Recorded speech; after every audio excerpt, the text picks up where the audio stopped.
It's always the quiet ones, the Omegas who slip around invisible, who know the pack's secrets best. But as for me, I'd much rather be scrubbing blood off the Alpha's boots than starring as the secret mate of a wolf who everyone believes is cursed, especially when I'm not supposed to even look him in the eye. But then again, fate doesn't exactly care about the cleaning roster. There are rules in every pack house, but nobody bothers to write down the ones that really matter.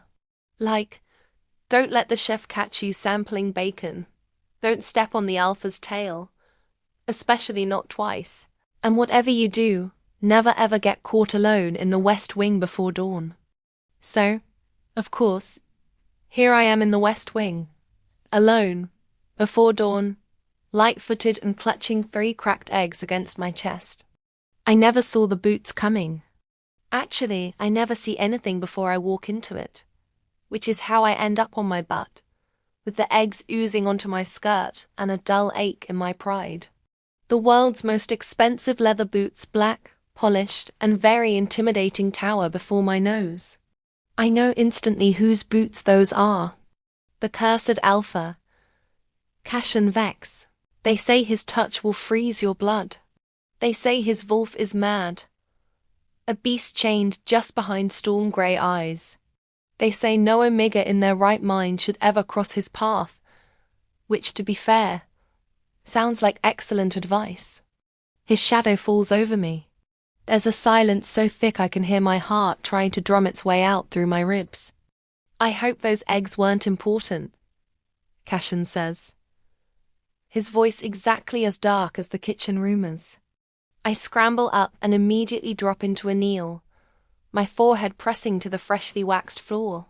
Submission is second nature, Madame Dreska, our head housekeeper, made sure of that with one too many cracks from her wooden spoon. Sorry, Alpha. Won't happen again, he huffs. I wait for the sting, the lecture, the threat pack Omegas like me know those better than lullabies. Instead, Cashen bends, picks up one of the unbroken eggs and holds it out. Are you going to take it? Or wait for it to hatch? My head snaps up. Big mistake.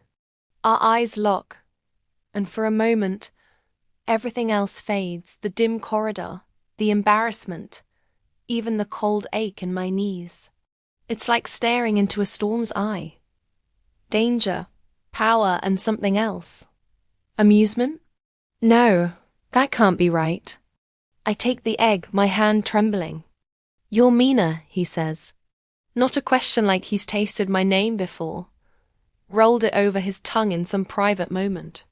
You're new, I nod, ducking my head. As new as the cleaning rags, Alpha. There's that flicker in his eyes again. Maybe humor. You're bleeding, he remarks, and I glance down to find a fresh scrape on my palm. Classic me, make an impression, leave some D&E evidence. Stares attacked me, I mutter. He's silent. Then, come. Alpha's orders aren't suggestions. I trail after him, expecting him to drop me off at the kitchens. Instead, Cashen opens the door to one of the forbidden parlors reserved for Alphas. Important guests and, well, definitely not me. Inside is warmth and the weirdest care I've ever received in my life. He wraps my palm, hands surprisingly gentle. When I stare, speechless, he says, Omegas don't heal as fast. Don't want you dripping on my tapestries. That's probably code for don't die on my watch, I think. But when he glances up, there's real worry, or maybe, just maybe, curiosity. I can't decide which is worse.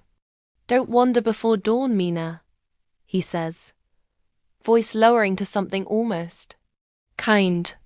I force a smile. Doesn't suit my sleep schedule anyway. He raises one brow, and I swear, the corner of his mouth twitches. By the time I'm ushered out with a fresh bandage and strict instructions, my heart is galloping like it's got somewhere better to be. I don't realize until hours later. Cashen Vex smelled like wild heather and rain, not the frost and graveyards the rumors promised.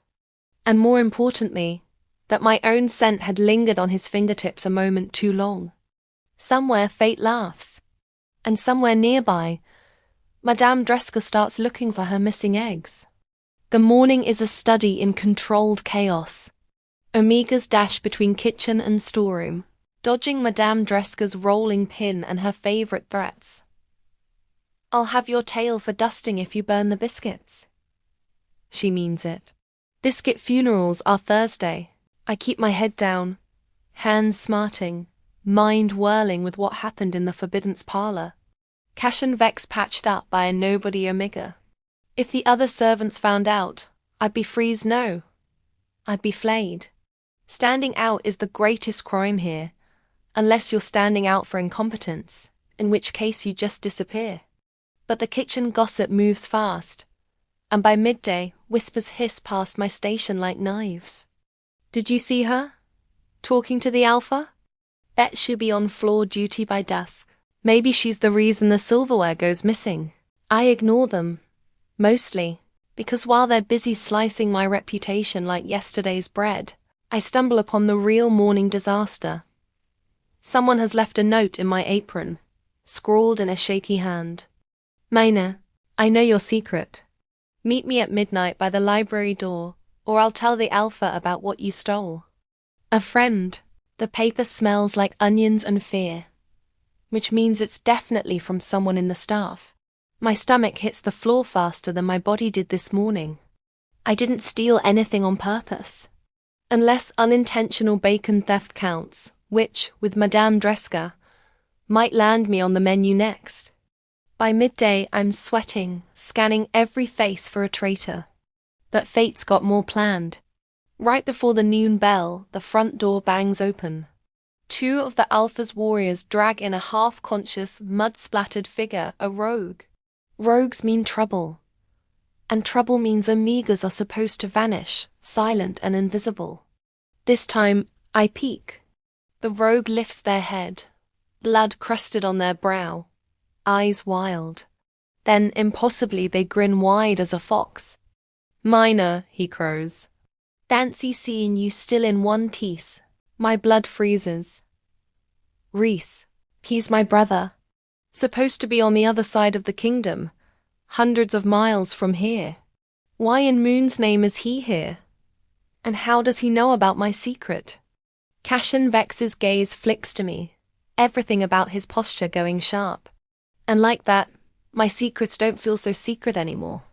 The hall goes silent except for Reese's labored breathing, and the steady drip of blood from his chin onto Madame Dreska's freshly polished marble. She's going to kill him for that alone. Cashin's storm-grey eyes bore into me. "You know this rogue?" Every instinct screams to deny it. Lie. Protect myself. But Reese grins wider, displaying bloodied teeth, and I know he'll out me either way. He always did have terrible timing.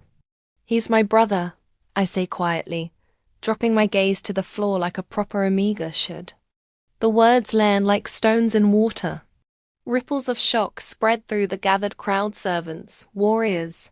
Even the beta standing beside Cashin looks genuinely surprised. "Your brother," Cashin repeats slowly, each syllable weighted with something I can't identify. "And you failed to mention having rogue family when you joined this pack." "Didn't seem relevant, Alpha," I mutter. "Haven't seen him in 3 years. Thought he'd have the sense to stay away." Reese laughs, wincing as the movement jars his ribs. "Always so welcoming, little sister. Here I crossed 2 territories to warn you, and this is the thanks I get." "Warn me about what?" The question escapes before I can stop it. His expression sobers, humor draining away like water through fingers. "They're coming for you, Mina. The ones who killed our parents. They know where you are." The room spins. I grip the doorframe to steady myself, dimly aware that every eye is now locked on me with renewed interest. Perfect. Just what I needed, more attention. Cashin moves faster than should be possible for someone his size. One moment he's across the hall, the next his hand is on my elbow, steadying me with that same careful gentleness from this morning. "Get him to the holding cells. he orders his warriors, never taking his eyes off me. Have the healer patch him up. He's not going anywhere until I get answers. Then quieter, only for me. Neither are you. He guides me, not roughly, not like I'm a prisoner, but with an urgency that makes my pulse jump down the corridor toward his private study. Whispers explode behind us like fireworks. Tomorrow's gossip is going to be absolutely nuclear. The study is all dark wood and leather, maps pinned to walls beside weapons I can't name. Cashin closes the door with a decisive click and rounds on me. Start talking. So I do. Not because he's the alpha and can command it, but because suddenly I'm tired of carrying secrets alone. The words spill out. How our parents died when I was 12, branded as traitors though they'd done nothing wrong. How Reese escaped while I was hidden by a traveling merchant. How I've been moving from pack to pack ever since, never staying long enough for anyone to ask questions. And the note? Cashin asks when I pause for breath. Someone left you a note this morning. I saw you reading it in the kitchen. Of course he saw. Alphas see everything, especially cursed ones with eyes like hunting hawks. I fish the crumpled paper from my apron and hand it over. His jaw tightens as he reads. You didn't steal anything, he says.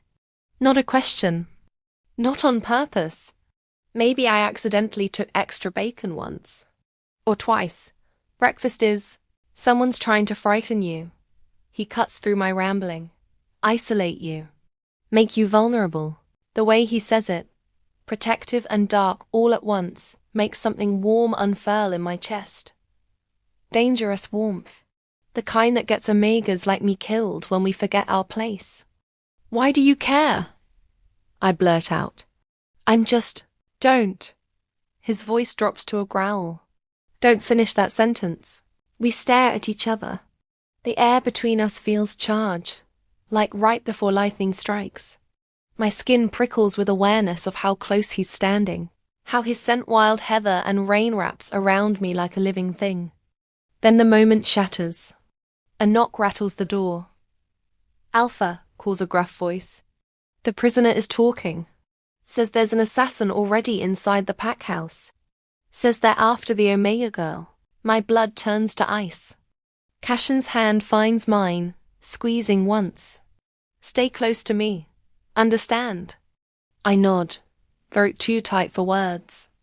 Because somewhere in this pack house, someone wants me dead. And the cursed Alpha holding my hand might be the only thing standing between me and whatever darkness is coming. Fate, I decide, has a truly twisted sense of humor. The holding cells smell like damp stone and regret. Reese sits against the far wall, cleaned up but bruised, looking far too amused for someone who just dropped an assassination warning. Took you long enough, he says when we enter. His grin fades when he sees Cashin's grip on my wrist protective, possessive. Oh, that's new. Talk, Cashin orders. Fast, who's the assassin? Reese's expression turns serious. Goes by shade. Professional killer, prefers poison. They've been tracking Mina for months, waiting for the right moment. He looks at me, something sad flickering in his eyes. You can't keep running, Min. Not from this. Why? My voice comes out smaller than intended. Why would anyone want me dead? Our parents were accused of treason, but I was just a child. Because of what you are. Reese interrupts. What they never got to tell you before they died. The room tilts again. Cashin's hand tightens on my wrist, grounding me. Our mother, Reese continues, was from the lunar bloodline. You know, the ones who could command the moon's magic. Cashin finishes, his voice strange. The bloodline that was supposed to be extinct. I laugh. Because what else can I do? That's impossible. I don't have any powers. I can barely shift. I'm the weakest Omega in. You've never tried. Reese cuts in. Because you've been suppressed. Those vitamins Madame Dreska gives you every morning. They're not vitamins, Mina. They're suppressants. The floor drops out from under me. everything clicks into horrible place. Why I've always felt foggy in the mornings. Why my Wolf feels distant and muted. Why I never questioned my own weakness. I was drugged. For years. Madame Dreska, I breathe. She's the assassin. Cashin moves immediately, barking orders into the corridor. Warriors scatter like startled birds. But I'm frozen, mind reeling through every interaction with the woman who's run this household for decades, who seemed stern but fair, who I trusted. There's more, Rhys says quietly. The curse on Alpha Cashin. It's not real. It's a cover story. Both Cashin and I turn to stare at him. What? I demand. Rhys stands, chains clinking. The curse was manufactured by someone who wanted the Alpha weak, isolated, feared by his own pack. Makes it easier to control things from the shadows. But the curse has a fail-safe. It can only be broken by a mate bond with someone from the lunar bloodline. The world stops spinning and just stops. I look at Cashin. He's already looking at me. Something raw and vulnerable in his eyes that steals my breath. You knew, I whisper. This morning, when you touched me, you felt it. The bond. He nods slowly. I felt it since the moment you crashed into me. Why do you think I couldn't let you leave? My heart hammers. This is too much. Secret bloodlines, fake curses, assassination plots. This is supposed to happen to important wolves, not kitchen omegas who steal bacon. A scream echoes from somewhere above us. Then another. Then the sound of shattering glass and running feet. She knows we're onto her. Cashin growls, already moving. Rhys, where would she run? The North Tower, Rhys says immediately. There's a hidden passage. She'll use it to escape and circle back to finish the job.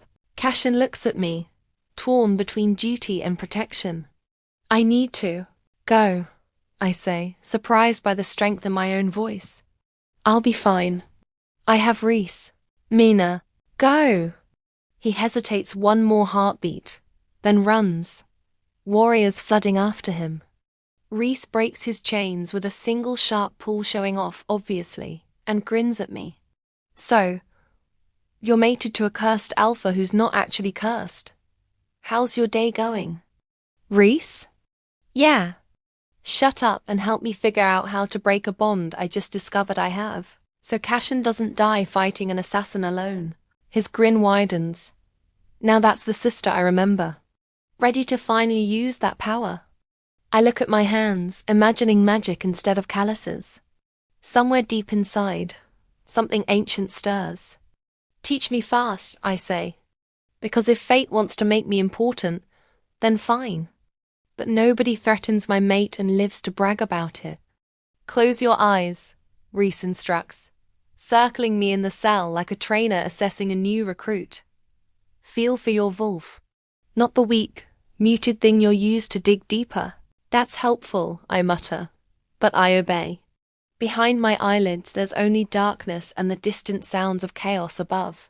Shouts, crashes, the unmistakable snarl of wolves fighting. Cashin's up there. Fighting. Possibly dying. My hands clench into fists. Anger's good, Rhys says. Use it. The suppressants are still in your system, but adrenaline burns through them faster. Think about everyone who lied to you. Everyone who made you feel small. Madame Dreska's face flashes through my mind. Her wooden spoon. Her casual cruelty disguised as discipline. Years of being invisible, worthless, nothing. Heat builds in my chest. That's it, Rhys encourages. Now think about what you're protecting. Your mate. Your future. Your right to exist without fear. Cashin's gentle hands wrapping my wound.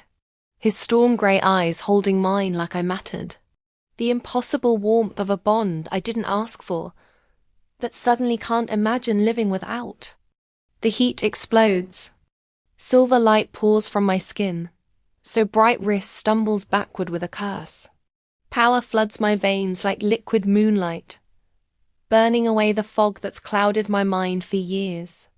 My Wolf surges forward, not weak, not muted, but magnificent and furious and finally free. I gasp as the shift takes me. It doesn't hurt like the clumsy, partial transformations I've managed before. This is natural as breathing, powerful as a storm breaking. When I open my eyes, the world is sharper, clearer. I'm standing on 4 legs, and my fur gleams silver white in the dim cell. There she is, Rhys breathes, grinning like a proud idiot. The Moon's daughter. Now let's go save your alpha before he does something stupidly heroic.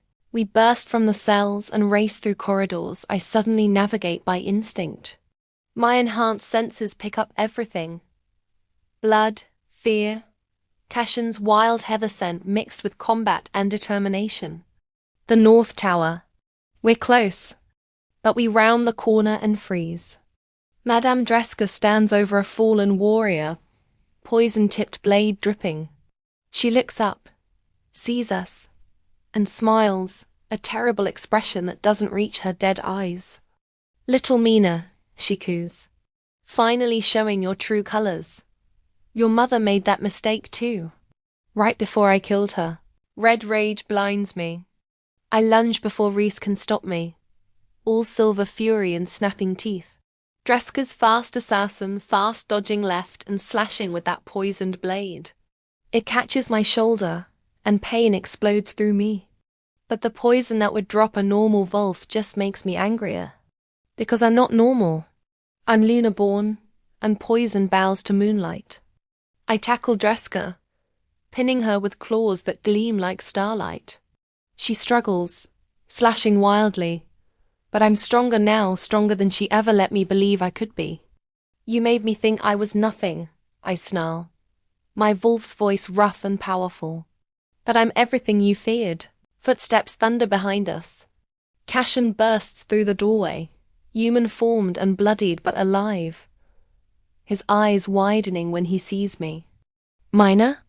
I shift back to human, still pinning Dreska, very aware I'm now naked and this is absolutely not the romantic reunion I might have hoped for. "Little busy here," I manage. "Could use some chains. Or a cage, maybe both." Cassion barks orders and warriors flood in, securing Dreska with silver-lined restraints. She spits curses, but I barely hear them, because Cassion's looking at me like I'm sunrise after endless night, like I'm everything and more. He shrugs off his jacket and wraps it around me in one smooth motion. "You're glowing," he says softly. I glance down. His right silver light still shimmers under my skin like moonlight through water. It's new, I admit. Still figuring out the controls. His laugh is warm and genuine, breaking the tension. Then his expression sobers. "You could have been killed. You should have stayed hidden." "You're welcome," I counter. "For saving your life again. I had it under control. You had 3 stab wounds and were losing. We're toe-to-toe now. Close enough that I can feel the heat radiating from him.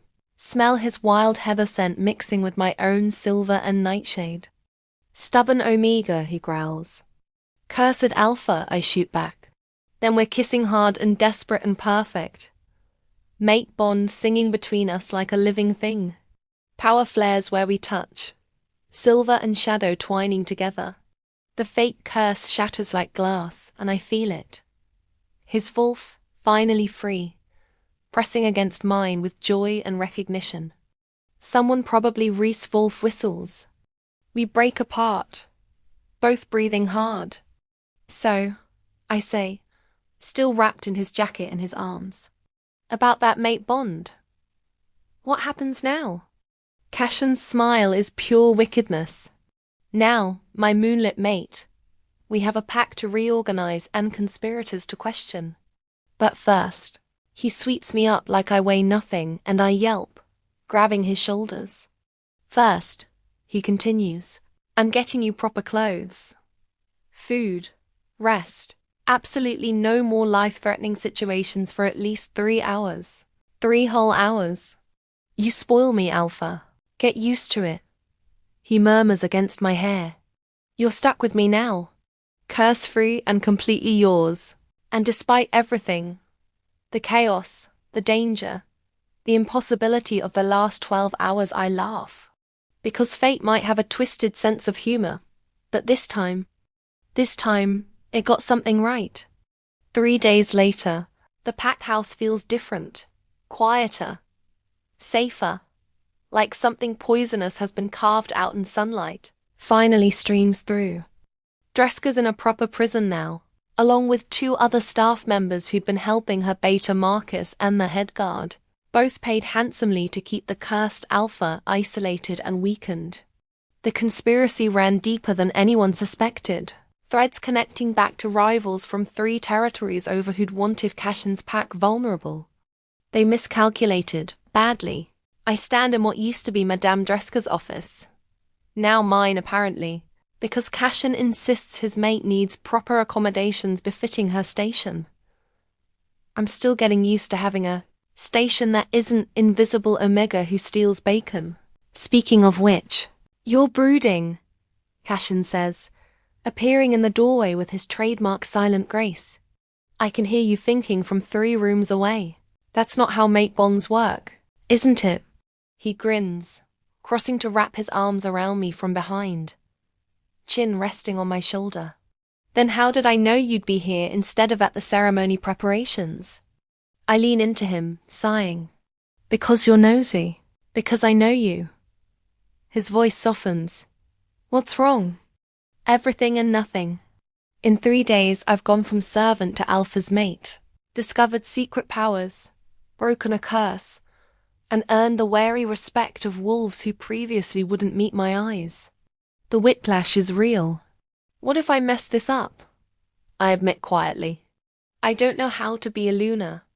I don't know pack politics or proper etiquette or minor. He turns me gently to face him. You took down an assassin with 3 days' worth of power training. You freed my Wolf from a curse that held for 2 years. You survived abuse and suppression, and kept your heart soft enough to still care about others. His thumb brushes my cheek. You're already everything this pack needs. Everything I need. Damn him for making me tear up. Sweet talker, I mutter. Only for you. A knock interrupts us. Reese pokes his head in, looking far too pleased with himself. Hate to interrupt the mating moment, but guests are arriving. Also, Mina, your coronation outfit arrived. It's... He pauses dramatically. Sparkly, I groan. Cashin laughs. You chose sparkles on purpose, didn't you? I accuse. You're being crowned Luna under a full moon, Reese says, unrepentant. Silver sparkles are thematically appropriate. I'm an artist. You're a menace. Can't I be both? An hour later, I'm standing in said sparkly outfit, which is actually beautiful. All silver thread and midnight blue silk, while Cashin pins the Luna's crest to my shoulder. Right over the birthmark that started everything. The pack gathers in the great hall, hundreds of faces I'm still learning. Some look curious, some skeptical. A few openly hostile. Change never sits well with everyone. But when Cashin takes my hand and presents me formally, when the pack bonds snap into place and I feel their wolves accepting mine, something settles in my chest. This is real. This is mine. You're Luna, Cashin announces, pride clear in his voice. Mina of the Luna bloodline, Moon's daughter. My mate. The roar of approval shakes the rafters. Later, after the ceremony and the feast, and approximately 600 introductions I'll never remember, Cashin and I escape to the rooftop gardens. The full moon hangs heavy overhead, and I swear I can feel its approval humming through my veins. Regrets? He asks, pulling me close. I pretend to consider. The sparkles were a bit much. Noted. Next coronation, no sparkles. Next coronation? I'm optimistic about our future. I laugh, then sober, looking out over the packlands. Thank you for seeing me when everyone else looked through me. Thank you, he counters, for crashing into my boots and ruining my morning in the best possible way. We stand there, Alpha and Luna, cursed and blessed, watching moonlight paint silver across our joined future. Somewhere below, Reese is probably causing trouble. The pack house is definitely still gossiping. And tomorrow will bring new challenges, new threats, new impossible situations. But right now, under the moon that finally feels like home, wrapped in the arms of my fated mate, everything is exactly as it should be. Hey, Cashin. I'm stealing bacon tomorrow. Just so you know. His laugh echoes across the gardens, warm and free and perfect. Wouldn't expect anything less, my moonlit mate. Wouldn't expect anything less. Thank you so much for watching. If you enjoyed this story, don't forget to hit the subscribe button and turn on notifications so you never miss another chapter. Your support means everything. See you in the next one.